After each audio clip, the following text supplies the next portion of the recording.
New Thought Media Network. We are a global broadcast network of positive music, media, and entertainment, inspiring humanity's evolution along the journey of enlightenment and creating a world of love, peace, empowerment, and prosperity for all. New Thought Media Network. Positively inspiring. Welcome to Ministers Talking a weekly program where Rev Briz and Rev Z and their guests chat about current affairs, world events, spiritual principles, and any old they want to talk about. Based on the New Thought philosophy and ancient wisdoms, Ministers Talking shares a visionary perspective of the evolving spiral called spiritual living. Join us each week as we explore the emerging paradigm of life on planet Earth and beyond.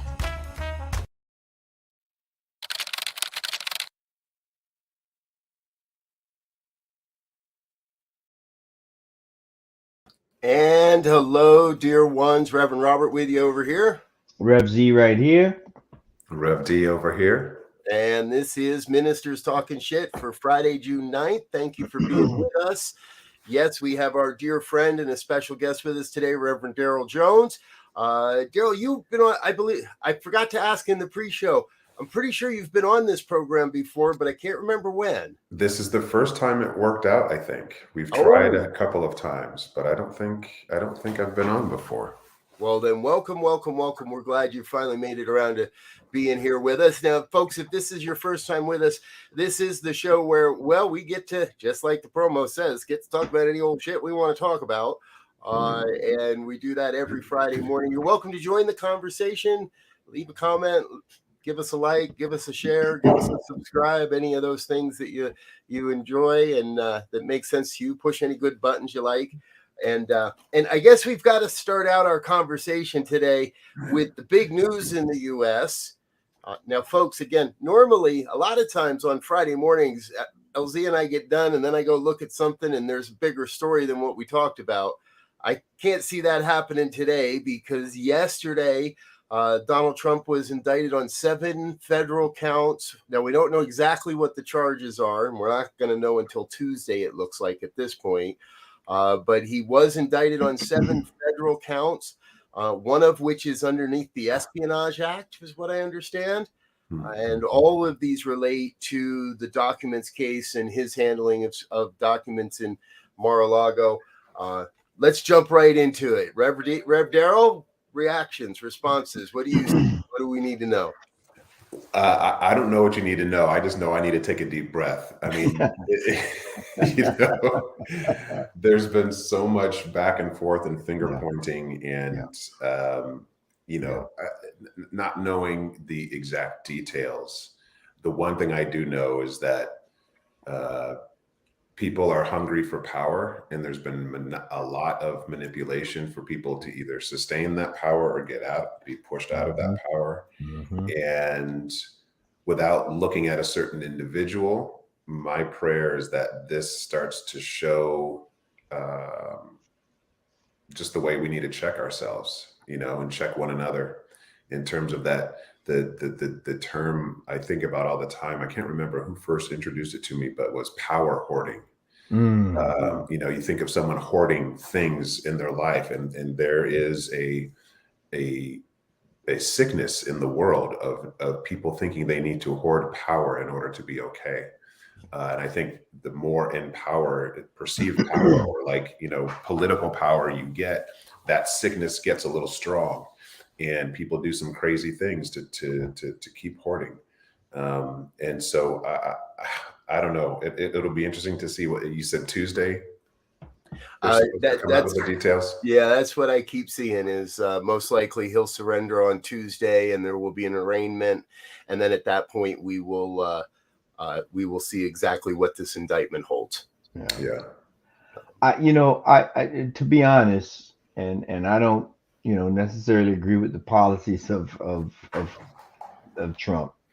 But it's sad, really, to really sit here and think about it. I think in one respect, it's sad that we've allowed the culture and and individuals who seek this power hoarding like Trump to really infect the whole. It's like a virus, right? It's affected. Excuse me, the whole country, the whole globe, in terms of people doing these weird things to distribute. To display power, or there's something that we'll probably get to about the woman shooting another woman and killing her through the door. That's a power play. And we, as a people, we should understand about power. Look at these fires. That's real power, right? You may think you got some power, but we ain't stopped them yet. And so the sadness I feel about this is someone's going to look at this, because he's going to be well, depends on what the charges are. He might not be grandstanding this time, is because that espionage charge is a serious charge. But it's and from a spiritual perspective, I'm hoping it clicks the button in all of us to start trying to be a little more humble, a little more conciliatory in expressing everything. My oldest daughter was very vocal in elementary and middle school, and her teacher said, you do not have one unpublished thought. You don't need to publish all your thoughts. Right. And that's and that's what we need to start trying to figure out. Yeah. Exactly. Well, and as we share this, I hadn't thought of it from that perspective, Darrell. Thank you. Right, hoarding of power, because we could say the same exact thing about Joe Biden at this moment. Absolutely. I was on a call with a friend yesterday, and he said, I'm 74 years old. I can't imagine running a country at 74. And okay, different specializations. Joe's been in his 40 some odd years now, so he knows the ropes, and he's well seasoned in this type of a position in public service and politics. And yet we're not allowing for the healthy debate even within the Democratic Party at this point. Right? Joe's not the only guy running for president on the Democratic as a Democrat this year. We're interestingly enough, I did see something where I think Chris Christie has finally thrown his hat into the ring on the Republican side. So we're going to have a healthy debate.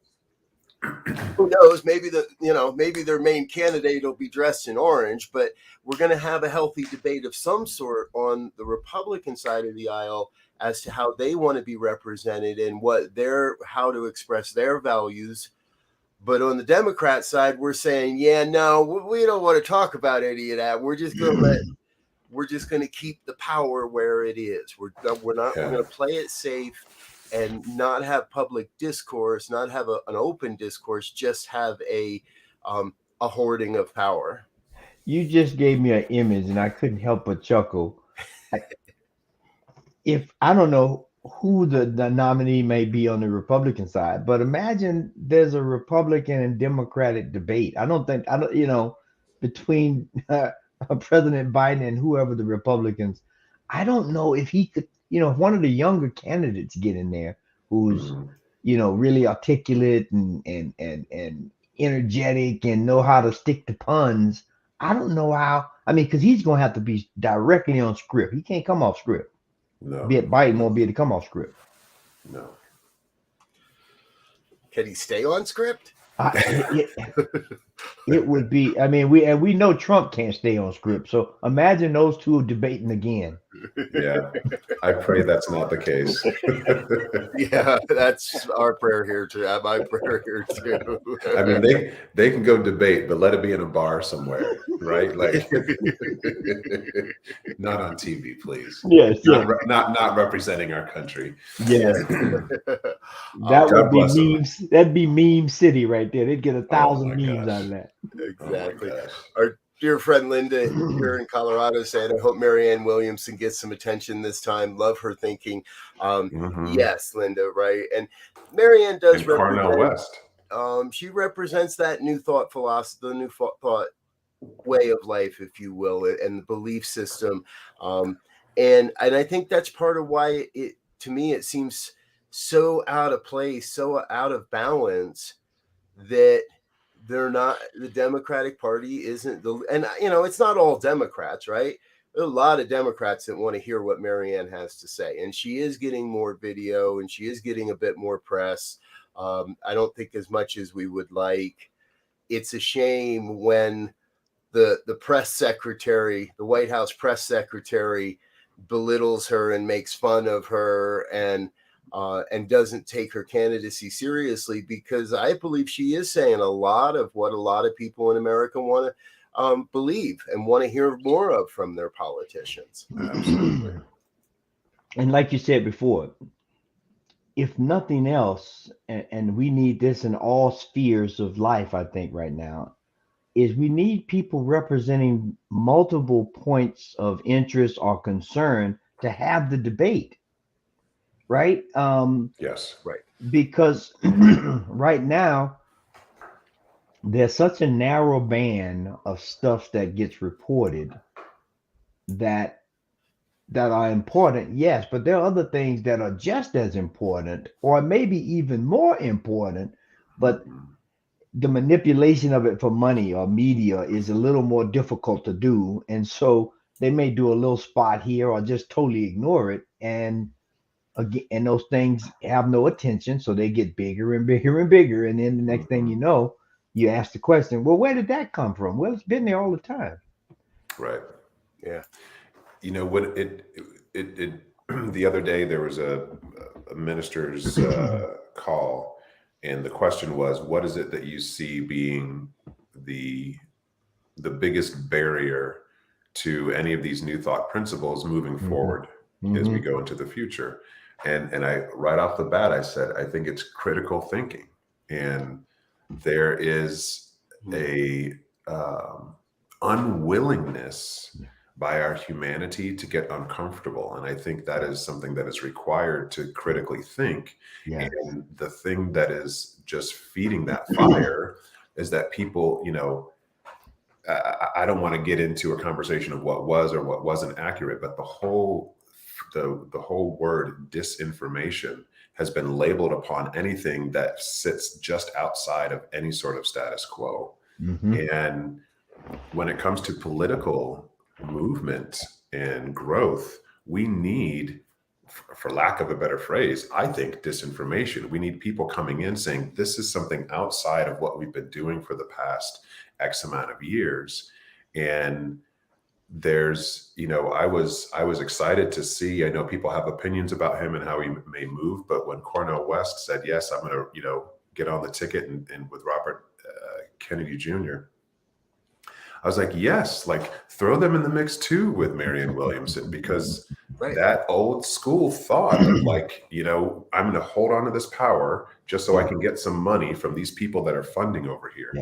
Yes. No, I want to be given as much. I want to be overwhelmed with possibility so that I can make a critical decision about who can synergize and take all the information and work with everyone, not just that party, not just this one train of thought, but someone who's going to be able to hold it all and really, make decisions for the best interest. And I think to, put a bow, if we can, around this at all, going back to, what's happening with Trump and the indictments it's, we can look at him and we can make it about his personality. He's very, very extreme and what has happened in the country around that is, but it is indicative of something that we're all privy to and that we're all contributing to. And it is that power hunger, right? We want the people that we like to have all the power.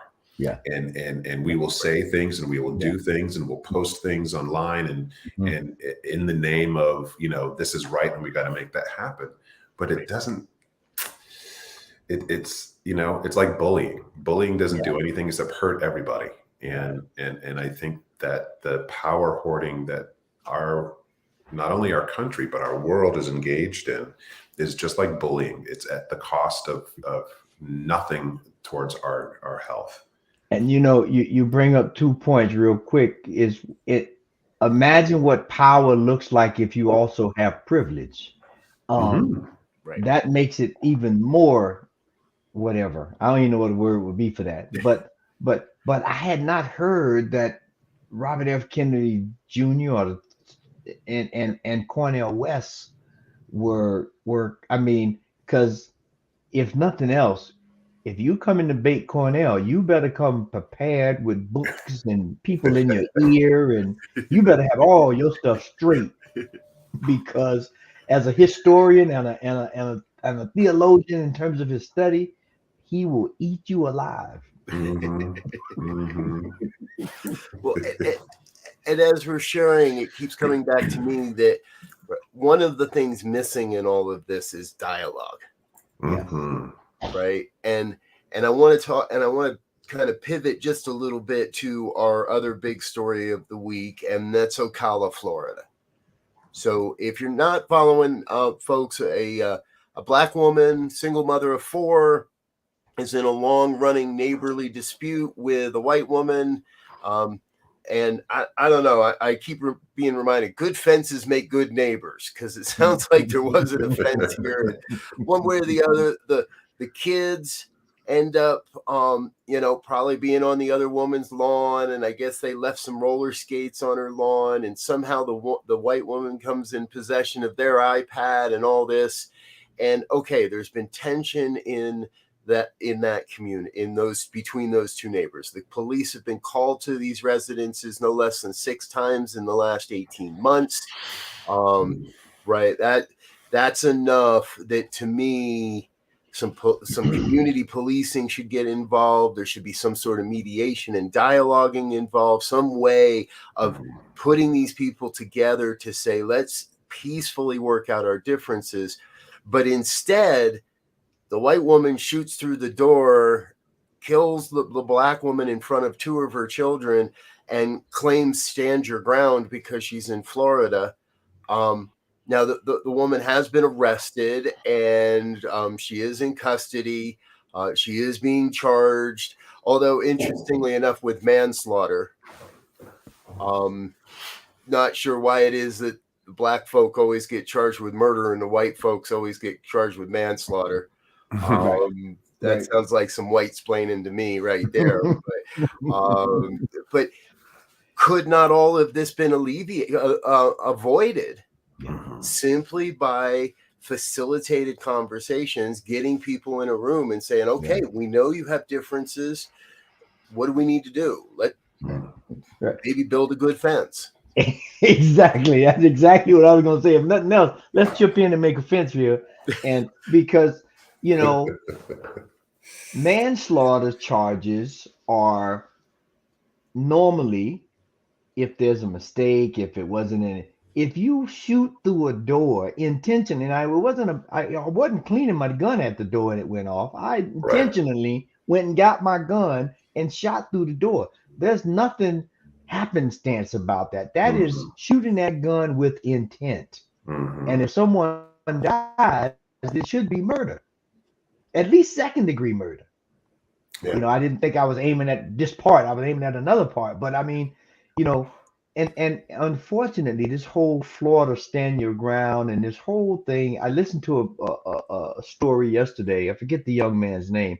He was part of the Parkland shooting, and he didn't get hurt, but he just graduated from Harvard, and he started this organization, and he turned it on his head, where he was at Harvard. He went and joined the gun club to learn he said, I went to learn everything about the gun, clean it. So when I'm talking to people about this, now I can talk intelligently. And now I'm in the gun club and I'm at competitions.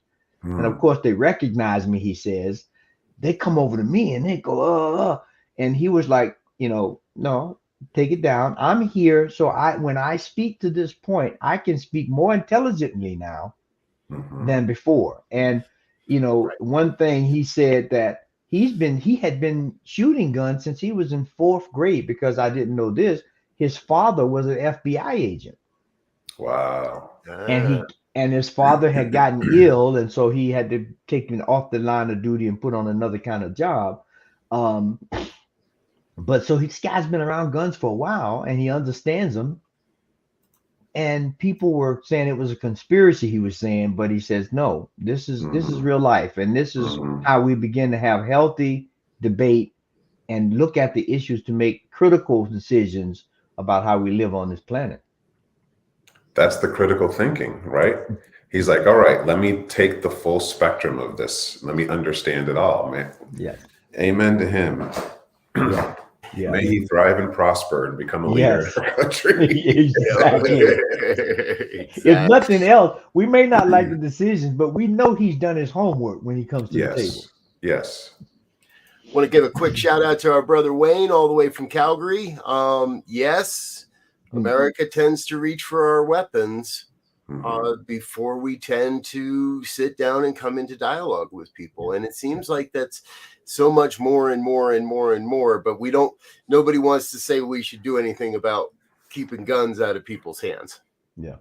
You know, it's a different situation, but the energy is the same. If I can, just a little story here. It's inspiring me to, in my neighborhood where I live here in Chicago, there's a big park, and it's just a beautiful kind of green space in the midst of the concrete jungle. There's, you know, a little prairie space with natural grasses. There's 3 or 4 baseball diamonds, a soccer field. The high school has its football stadium there.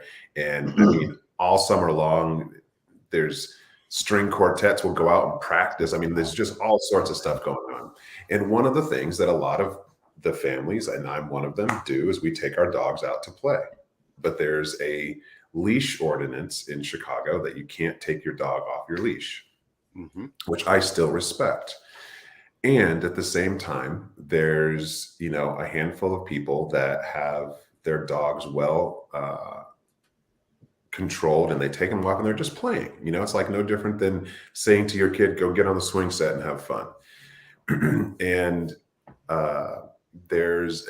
there's a woman that comes through the park, and it makes me, in terms of dialogue, I'm going to ask and find out. I'm sure that there is some mental illness there. But she is a sore spot in the neighborhood and in the park, to the point where she and other people just get crazy, and they're yelling at her, dropping F-bombs, and you're crazy. And she calls the police on people. And like their dog will run past them, and she's like, your dog bit me. Your dog is trying to kill me. And from that space of just like dialogue, I saw her interact with another woman the other day, and I didn't intervene, but it just made me think, if there was a little, like, I wonder what's going on for her. She's getting some sort of attention that she really needs in a negative way, but that's the only attention she's getting. What's going on for her? And it just makes me think with our neighbors, whether there's a fence in between us or not, you know, how often do we take the time to really have a dialogue and hear what's going on in people's lives? Because the stories that we make up, you know, all the conspiracies, you know, I'm not saying that they don't exist, but so quickly everyone's like, oh, it's a conspiracy. So-and-so is trying to do so-and-so. It's like, well, okay. But what's behind that, though? Yeah. What's behind that? Right. A similar story, you know, that speaks to that. Just yesterday, I'm at the fast food restaurant. I'm grabbing some food, put my order in. I'm waiting. Lady comes up with her French fries and says, "These are too crispy. I want another order. That's not what I ordered. They're supposed to be golden brown, tender, or whatever, right?" And this was the second order that she was bringing back. So she had already been there once, asked for another batch. She got a second batch. Then she came back with that second batch, wanting a third batch. And she's like, I used to work at a restaurant, and I know what golden brown, and this is not. And it was about to get pretty intense over some French fries. Right. And so, like, I'm saying, well, if you got them the first time, I can see if you got them the first time and they weren't to your liking, okay, you say, can I have another order? Right, fine, okay. If I get a second order and it's the exact same as the first order, I'm not going back a third time. I'm just not coming back to the restaurant, maybe, right? Right. But she went into a full-on dialogue and little contention there about an order of French fries. So what does that say? Like in the same case of the dog, you know, this woman was home, had her gun. what's to say somebody don't get upset about French fries? There's no dialogue, and they go into the restaurant and go ballistic, Right. or go into the park and start taking dogs out. Right? We have to be, and it goes back to all this we were saying. I think in terms of critical thinking and dialogue, and to be able, you know, you look at when they have school board meetings or some city council meetings, and you have the body, the school parents or people in that city. They go and they have dialogues at these meetings, and they have, you can present your ideas. We need to have some public forums like that just for how to live together. Maybe, I don't know. Where was it? I saw a video. You said schools. I saw a video of a school. I think it was California, because it looked like there were a lot of people, and there were a lot of people out in the parking lot that couldn't get into the meeting, and it basically turned into a full-fledged riot. It did. Oh my God. People are running all over the place. Cops are trying to set up skirmish lines. People are breaking through. They're beating on each other. And it's like, we don't even know what they were talking about. It was so contentious in the school board meeting because the violence, well, it's media, so the violence tends to lead. Yeah. And I watched this coverage, and I have no idea what they were fighting about. But everybody's out in the street swinging and yelling. And I don't want to call it entitlement, but it is that, to me, I see this sense of, don't you dare impose upon me. Don't you dare, right?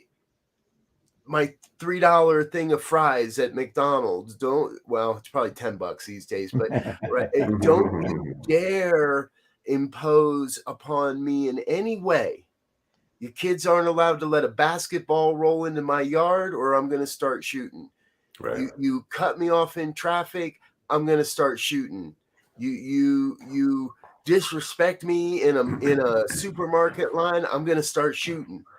And it's how do we get back to that place of, hey man, right? I don't know what you're going through.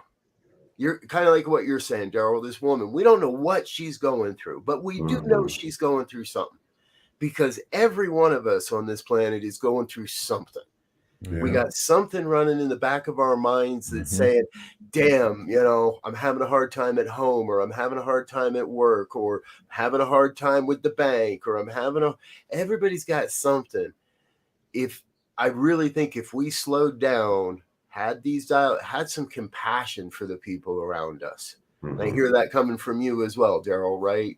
The desire to go forth and have this conversation with this woman, and not to say, what's wrong with you? Right. Why are you doing this? But to say, hey, this doesn't seem like it makes you happy. This doesn't seem like this brings you joy. What's going on? What can we help? What is it you're looking for? What do you need? And I don't want to say be our brother's keeper, but I want to say be our brother's friend again. Can't we just be friends again? Yeah. Right. Before we started the show, we were getting into that whole thing of the, timeline of life and change and cause and effect, and the fact that things may not necessarily happen in our lifetime. And you just said, Rev B, about like, can't we go back to a time when this happened? And there's an interesting thing that I just kind of like had a kind of a bing clarity moment in terms of that idea of going back in history and understanding. I was watching one of the many memes and things online, and it was the school teacher.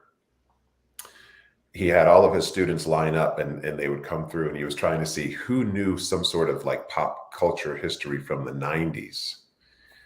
And, they're like, what is a floppy disk? What is this? And the kids couldn't answer. And I just had an awareness in terms of this idea of like, can't we just go back? And it's like, you know what? We can't. because the current youth and generation, the only thing they know is what they've grown up with. Yeah. And there needs to be, in terms of, our being our people's keeper, there needs to be a responsibility by us to instill in our youth and young adults a current history that will yield something in the future, probably be, when we're gone. But if they don't have a reference point, and the only reference is, when people push my button or people say something that I don't like or something's uncomfortable, then it's okay to go batshit crazy. Yeah. No, it's not. Yeah. But there's no reference for anything else. Push my button and I'll pull my trigger. Yeah. And if that's the norm, if that's what you've been brought up with, you've got one here too, right? Yeah. And I mean, listening to that point, it triggered this thought in my mind, something that I've been involved with for a while, and I think they're dying down. Rites of passage programs. Mm-hmm. When you look at indigenous cultures, I don't care where they are on the planet, they have continually put their young people, men and women, boys and girls, however you want to label it, through rites of passage programs. And almost all of them have, from beginning of birth, they have the motherhood or the fatherhood things when a child is about to come on the planet. Then when they get to a certain age, around puberty, they go through a rites of passage program. When they begin the young adult, they go all the way to ancestral, right? There is a rites of, so that there is a common reference point, as Darrell was saying, and there is this shift in consciousness and awakening this critical thinking process that says, you are no longer a child, young man, no matter what it may look like. You can't play marbles all day. You can't play video games all day. Now, I'm not telling you not to play video games or shoot marbles, but there's other things that you have to attend to now.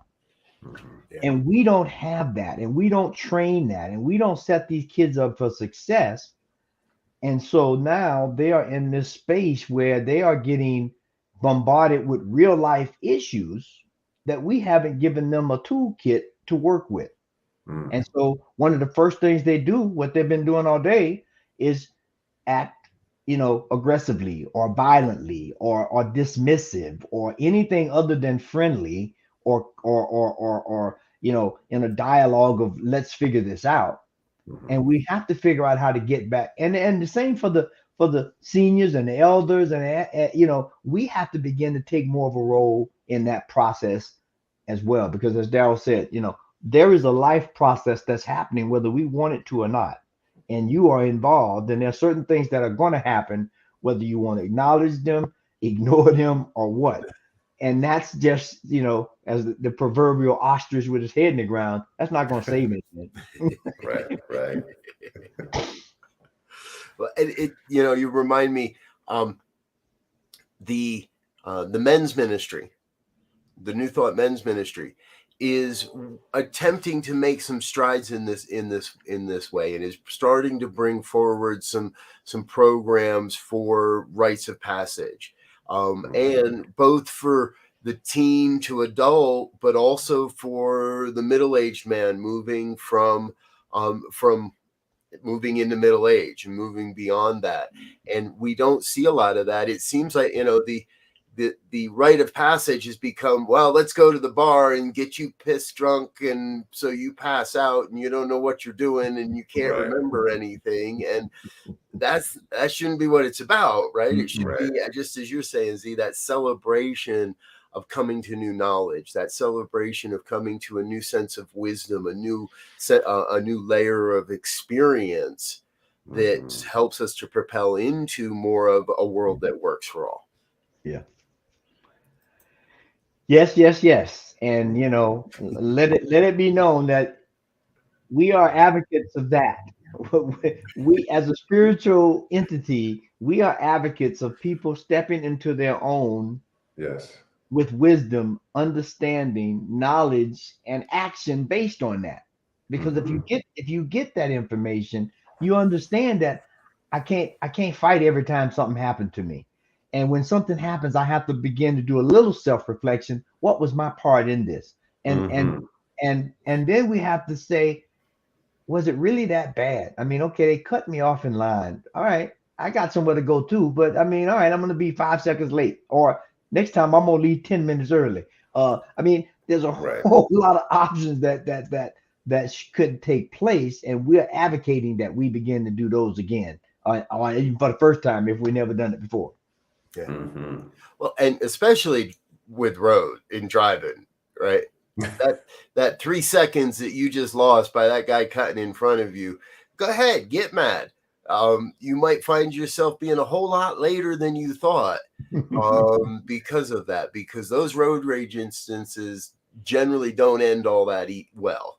Somebody is getting hurt for the most part. And, I just had a flash. So I don't, the extent of my social media interaction is usually between Instagram, TikTok, and Facebook. And every once in a while I get on Twitter, but that seems to be kind of a shouting platform. At least that's the way I see it. But every once in a while I'll get on, because I just, from the standpoint of like the guy from Florida, it's like, okay, I got to understand guns inside and out and have my thing. I got to understand where there was a post by someone's like, how do we, what can be done about deeply unconscious people? Like we got to understand what's the water that everyone is swimming in, because it's all the same. It's all the same sea, so we're all swimming in it. But what's close to them? And there was a video of someone getting cut off, and these two cars. I mean, I felt like I was watching a movie scene. They were swerving in and out of traffic. They get to a light. The dude pulls the guy out of the front seat, and they fisticuffs full on, and then jump back in the car and try to chase one another. And then all of a sudden I was like, oh, wait, there was a new Netflix series that my wife and I started to watch. I can't remember the name of it. And it was about the exact same thing, and you think it's always men. And in the movie, it was a woman that was doing all the crazy driving. And it gets to this point where, the two characters that were chasing one another they know who each other is. They know where they live. And there was a gun involved. And I was like, okay, so if people don't think that the entertainment influences our consciousness in terms of what's okay and acceptable and how we relate in the world, and we don't do something to check that, I mean, it's always like, is life reflecting art or is art reflecting life? Well, it's reflecting, period. And let us take heed, because it's intense, man. Yeah, and unfortunately, there's a cadre of folk that say, "Oh, but it's just art. It's just art." Yeah, it is just art, but it's a dangerous art. Yeah. And I get it. We want to be able to reflect things in consciousness that may be unconscious, and people may not be, fully aware, or something they need to be made aware of. But we still need to be responsible about the art. We don't need to be so explicit. Every thought does not have to be published. I mean, you leave something to the imagination. And that's not happening. It's full on, and now when it's done, I'm left empty because I don't have any options. You done gave me all the options. You done showed everything. I don't know nothing else to do now. So I just have to sit there with it. Yep. Yeah. As we're sharing, what jumps into my head here is I recently got sucked into the John Wick franchise. I don't know if either of you gentlemen have. I haven't watched it, but I know what it is. I watched the trailer and I was like, I saw enough. Thank you. Yeah. And I like Keanu Reeves as an actor, and I kind of like the limited things he says about social life and in the public. And so, all right. And it was about 3/4 of the way through the first movie, I realized, well, damn, this whole thing's been nothing but one big fight. Like, there's no dialogue here. There's no romance. There's no storyline here. This is just how do we get him from that fight to that fight, and how do we get another gun in his hand, and how do we do this, and but it's addictive. I've watched all three now, and I'm just waiting for the fourth one to come on Amazon Prime for free. And and so again, we allow ourselves to be indoctrinated into, and I think it's especially more and more with our young folks, it's tougher for our teenagers to draw that distinction between, okay, this is super fantasy here. This has never and should never happen. And a healthy response to aggression, to danger, where, again, back to what Darrell's saying, if that's all they know, that's how they're going to respond. And again, I mean, Darrell put the elephant in the room with the critical thinking. We're giving these kids all of this information, and they haven't developed the critical thinking skills to determine or to make a differentiation between what is an and that's, they have to have that critical thinking to say this is a movie and this is not what we do in real life. And then at some point you have to start the critical, is this real entertainment or is this indoctrination? Maybe, I don't know. Okay. So you're saying the gun lobby is the real groomers out there. I got you. We're going to save that conversation for another week, folks, because we'd be here all afternoon if we went down that rabbit hole. So the gun lobby is grooming our youth. Yes, maybe that's next week's show. There you go. But we are about running out of time here. So I want to give everybody a chance to, I want to say thank you. Thank you for being with us this morning. And Reverend Darrell, thank you so much for being here. Now that we finally got you on the show, I trust it won't be so long before we get you back again. No, sir. I will be back very soon. It was a pleasure to hang with you too. Thank you. Folks, we're going to say thank you to our sponsors and our organizational donors real quick, and then we'll be back with our final thoughts. Please don't go away. Stay tuned. We'll be right back. Please help us say thank you to our organizational sponsors and donors, including the Hefferland Foundation, Affiliated New Thought Network, International New Thought Alliance, Science of Mind Archives and Library Foundation, Center for Spiritual Living Denver, Center for Spiritual Living Midtown Atlanta, New Thought Philadelphia, Planned Happiness Institute, Summit Center for Spiritual Living, Center for Spiritual Living on the Lake, Unity Spiritual Center Kitchener, Om Center for Spiritual Living, Center for Spiritual Living North Jersey, Unity of Savannah, Center for Spiritual Living Seattle, and all of our individual donors and sponsors.